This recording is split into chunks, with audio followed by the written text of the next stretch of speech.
माझं तुकाराम मुंडे साहेब आले असते मला कॅन्सर झालं नसतं. मला कॅन्सर झाला. ते मुंडे साहेब जर राहिले तरी तरुण पिढी हमखास वाचेल आणि आपला महाराष्ट्र सक्षम होईल. आणि कुठून कोणतं गाव आहे? मी शिवाजी कर्णा कोळी, सोलापूर आलो. शिवणी माझं गाव आहे. उत्तर सोलापूर तालुक्यात शिवणी गाव आहे माझं. नाही, पण मुंडे साहेबांचं हे चित्र लावून का फिरतात ते? मी मुंडे साहेबांचं चित्र ह्यासाठी लावले, आतापर्यंत कोणी याच्यावर लक्ष दिलं नाही. मावा गुटखा लोकांनी खाल्ले, लोक मरायला लागले.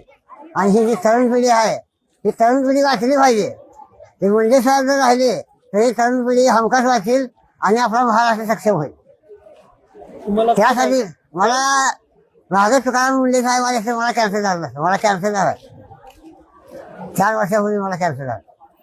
पण आता त्यांची परत बदली झाली, काय सांगाल? म्हणजे सातत्य- तरी त्यासाठी आपण उठाव करावा असं मला वाटतंय. लोकांनी जनतेने उठाव करावा, बा त्यांना घ्यावं. हे असा माणूस या महाराष्ट्राला पाहिजे. काय लोकांनी आपण जर बघितलं तर आपल्याकडे गुटखा तंबाखू बंद आहे, तरी लोक खातात. खातात, खाऊन तरी तोंड सडली ना लोकांनी. तरुण पिढी ह्याच बरोबर झाली हो. तरुणाला बरोबर व्हायचं नसेल तर मुंडे साहेब पाहिजे. मी सोलापूर आलो. शिवणी गाव आहे माझं, उत्तर सोलापूर तालुक्यात. हा, ते पंढरपूर पर्यंतच असणार का हे? नाही मी पंढरपूर झालो. मी आजारी माणसाने इथून मागायला मध्ये आधी जाणार पुढे.